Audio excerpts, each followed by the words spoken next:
Hello, everyone. Our company, Dick's Sporting Goods, will present a strategic business recommendation to you all today. I hope you enjoy. Before we jump into the details of our recommendation, I would like to provide a brief overview of Dick's Sporting Goods, the problems they are facing, our recommendation, and the implementation of our recommendation. Dick's Sporting Goods has 729 stores across the U.S. In each of these stores, there are 5 themed specialty shops and employee specialists which provide superior customer service. Dick's is also known for their strategic partnerships with companies like Nike and Under Armour, which allow them to partner on product launches and marketing campaigns. Overall, Dick's has held a strong position in the sporting goods industry, but things are beginning to change. The industry is heavily reliant on sports and fitness participation, which saw decreases in the beginning of the 21st century. Consumers, especially children, are beginning to spend their time consuming various forms of media instead of playing sports, which is emphasized by the decrease in high school sports participation. Additionally, people are changing the way they shop, opting to buy online instead of in person. Companies like Amazon pose a major threat to Dick's and the industry. Although Dick's was an early adopter to online shopping and invested heavily in their website, which is now emphasized by their title of the leading omnichannel retailer in the industry. So in order to mitigate these problems, our recommendation is that Dick's Sporting Goods should create a mobile fitness application. We plan to implement this strategy by first developing the application, then creating and curating the content before moving on to marketing and endorsements.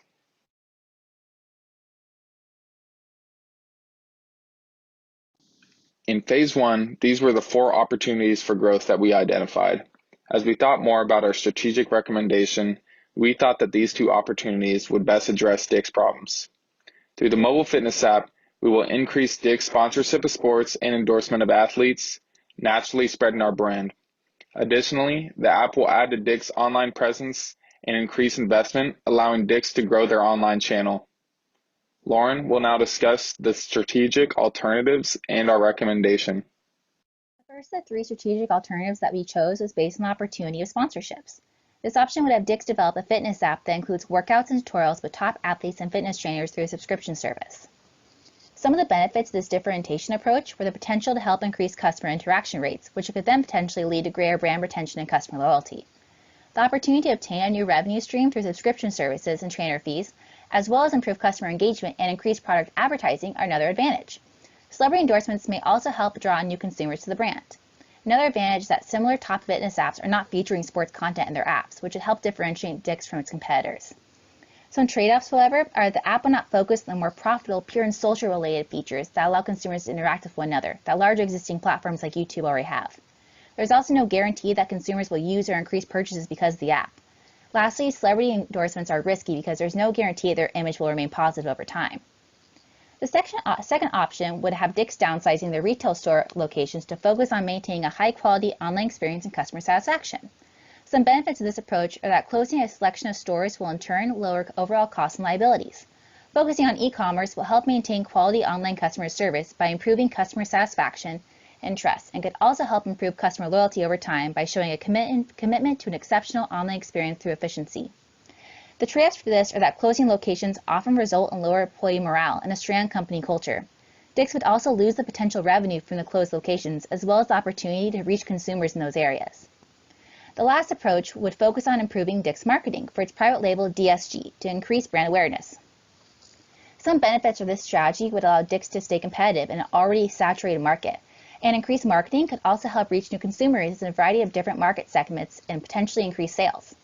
The trade-offs, however, are that increased marketing does not always guarantee an increase in sales, and marketing is costly and could be better spent on improving customer experience or operations in the company. Our recommendation is for Dick's to implement strategy number 1 and create their own fitness and sports mobile app. We believe that implementing this approach will be the most beneficial strategy to improve customer experience and brand loyalty in the future, while also promoting an active lifestyle in the present. Differentiation was chosen over a focus strategy because creating a new form of consumer engagement, rather than focusing on current forms, has the highest potential to increase the company's perceived value, as well as diversify Dick's revenue streams. By creating an app focused on consumer sport and fitness, Dix is also showing its customers that it's committed to engaging with them personally and are invested in their health and well-being. And also, by marketing in the app by linking the equipment used or recommended, this would help promote purchasing behaviors in consumers without being too forward or pushy. Our strategic goal for Dix is to improve customer loyalty, experience, and interaction by focusing on keeping consumers active and engaged in their day-to-day lives. So by creating an app, this would allow Dix to branch out into the market of fitness apps that are already available by competitors such as Nike and Adidas. By combining celebrity endorsements and professional trainers with high-quality workout and sports videos that cater to all levels of fitness and workout types, Dix will be able to differentiate itself from the market competitors as being a subscription app that all can enjoy. This ties into Dix's mission to inspire athletes and encourage consumers and communities to stay active. Our recommended app will be called Active by Dix and will be available in the Apple Store and Google Play Store on all mobile devices. This app will allow users to access fitness workouts, sports videos, and track their activity progress.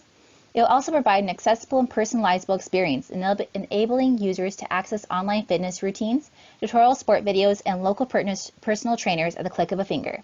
Similar to existing consumers, our app targets users who are sports and fitness driven.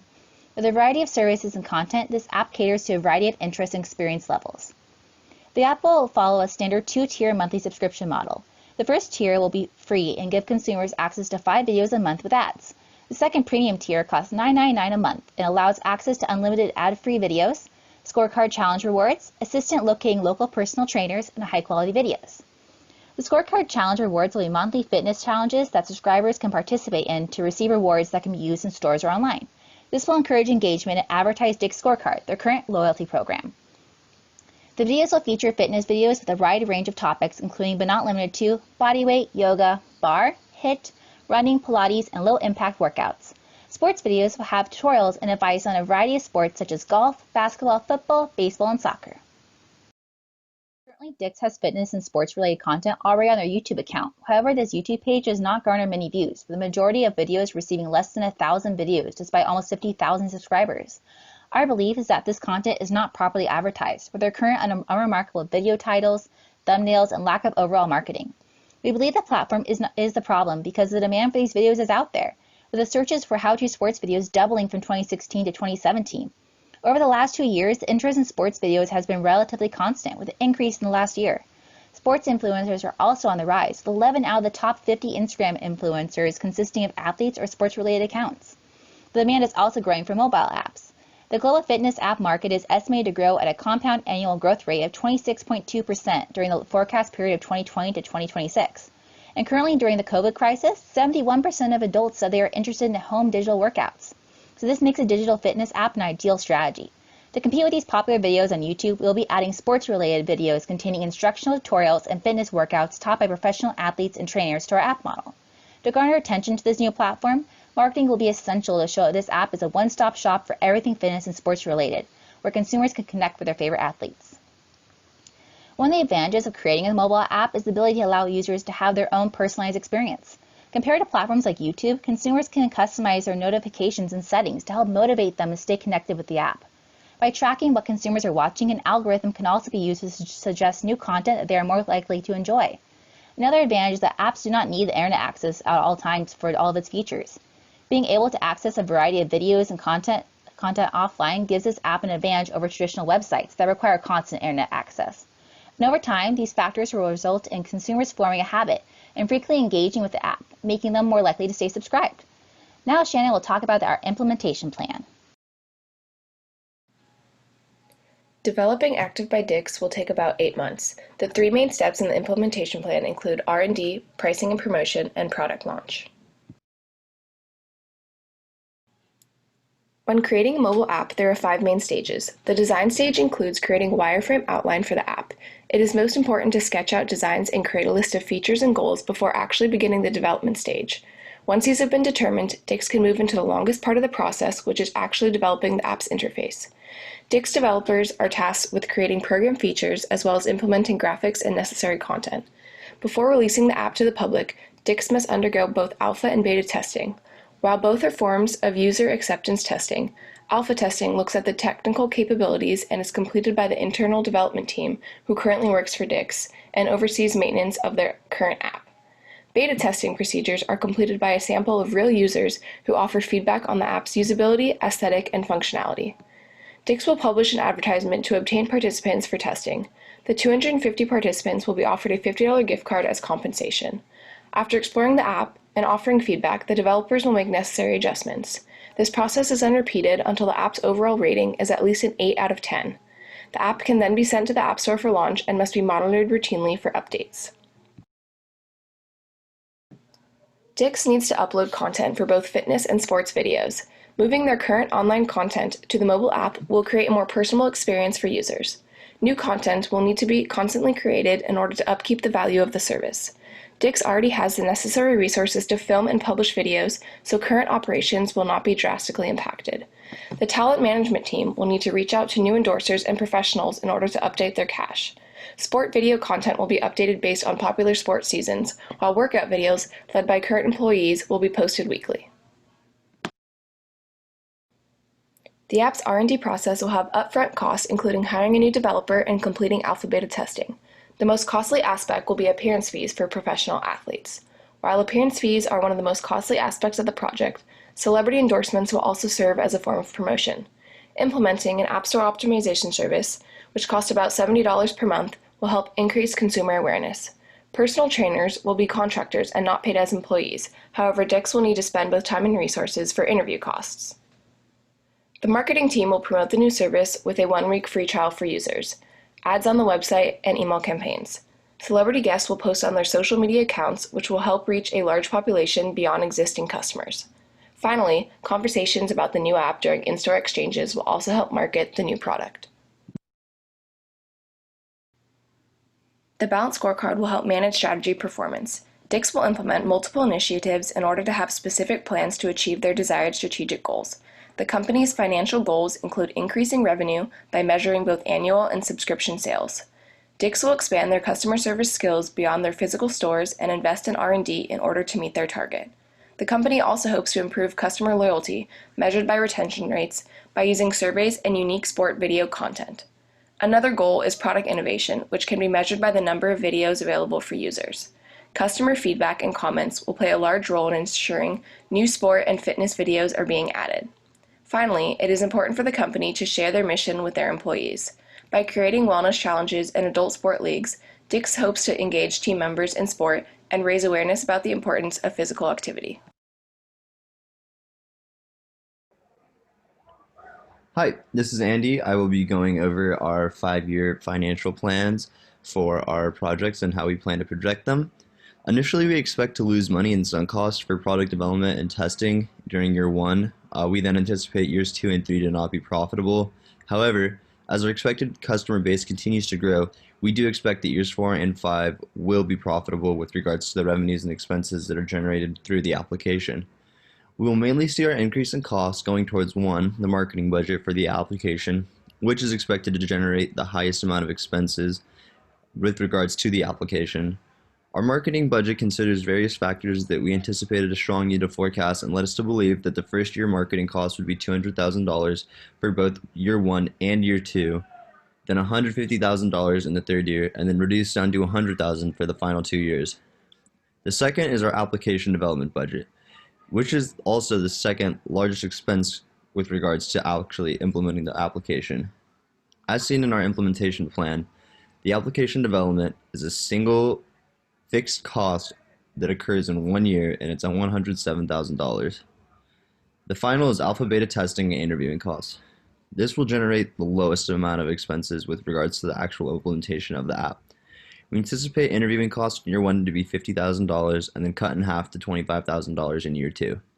For our implementation plan, alpha beta testing occurs during year 1 and will cost approximately $13,000. On this slide, I'm going to go through the 3 financial statements that we had to produce for our projected 5-year plan for the project implementation.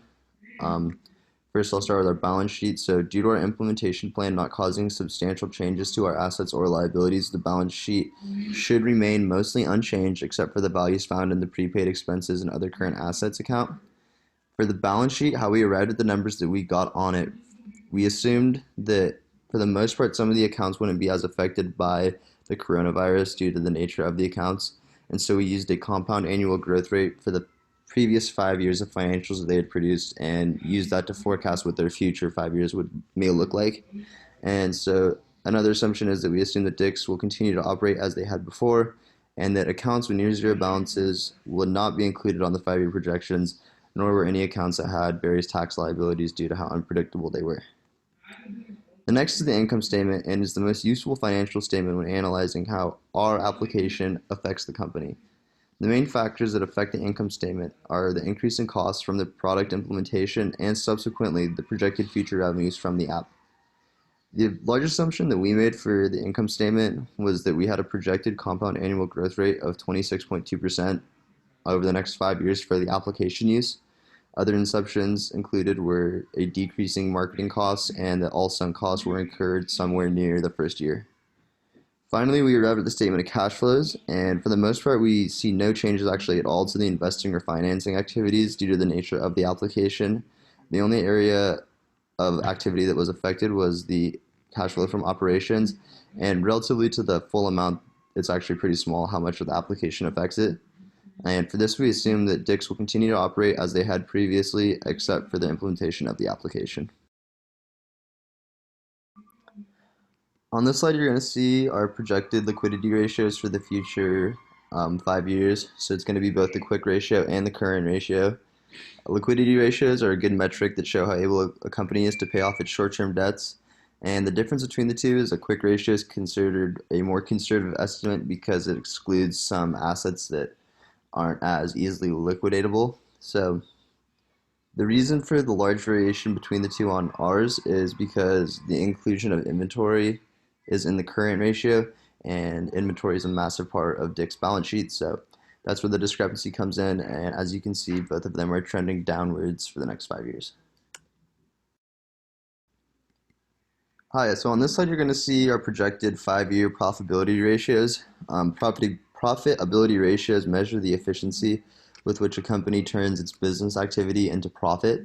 Over the next 5 years, DIC's return on assets is projected to decrease. However, their return on equity is projected to increase. So this may suggest that DIC's ability to manage their assets and generate return on them is diminishing going forward. However, the gauge that investors use to measure their investments may be increasing. Hi, on this slide, you're going to see our total debt to equity projection for the next 5 years. Debt management ratios, which total debt to equity is, allow investors to see how many dollars of debt a company has in relation to its equity, which is known as leverage. So DIC's debt management ratios for the next 5 years are really concerning, honestly, when you look at them because of how high they go. And we only use total debt to equity, and based on that, it looks like DIC's is going to be very levered over the next 5 years, and they may want to look at various ways to reduce their debt down on their balance sheet. On this slide, you guys are going to see the projected EPS for DIC's over the next 5 years. EPS is a great way to see how corporate earnings are reflected, and if DIC's continues to perform consistently over the next 5 years, which includes their ability to come out of the coronavirus pandemic financially stable, they could see a significant increase in their corporate earnings, which is reflected by their earnings per share. Also, sorry if you guys were hearing a bunch of noise outside my window during this part for the financials. There's been an event going on all day, and I tried to dampen the noise as much as I could, but I guess you can still hear it. Take a look at the risk assessment within the sporting goods industry. Starting with uncertain consumer demand, recent pandemics such as COVID-19 are affecting so many areas of the sporting goods industry, and it is important for DIC's to follow these trends closely. Consumers may be unwilling to shop at traditional brick-and-mortar stores due to the risks associated with coronavirus. Organized sports have been canceled across the United States, resulting in less demand for sports gear and equipment. Now looking at the strong industry competition.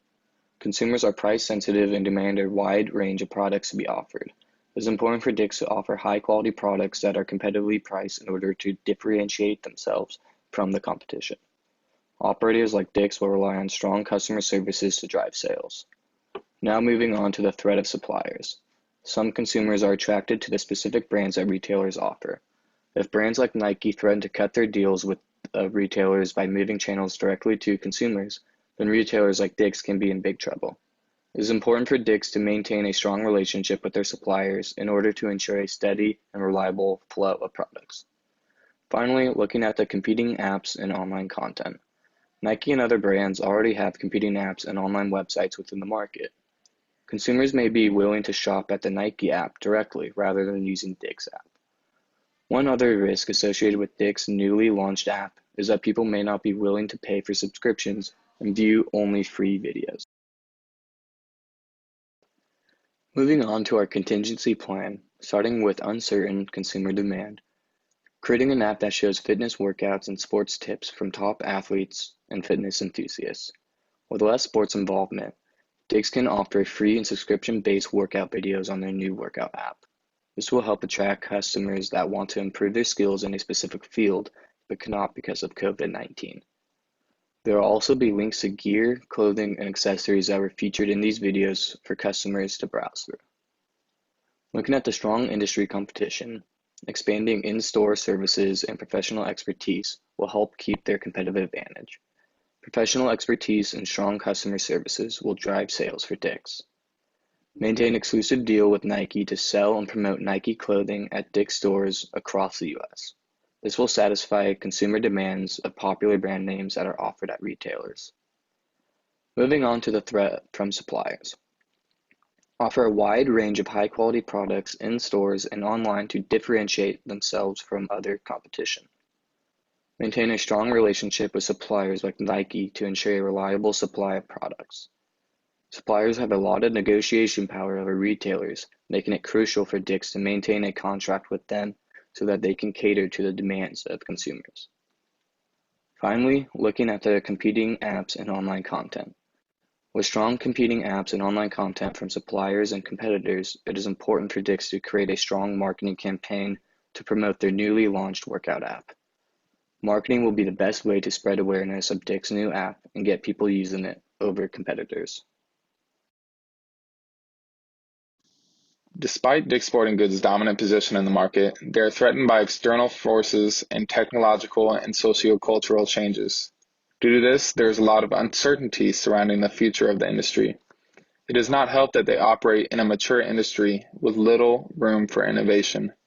The strategy that we have recommended will not solve all of their problems. However, it will allow them to explore a growing market, increase spending on sponsorships and endorsements, and develop a greater online presence. The developers of other fitness apps do not have the resources necessary to compete with DICK'S. Substantial investment in this project would allow DICK'S to gain a strong foothold in the market. The Active by DICK'S app will create value by introducing a new source of revenue, increasing brand and customer loyalty, and promoting a healthy and active lifestyle. Thank you for listening to our presentation.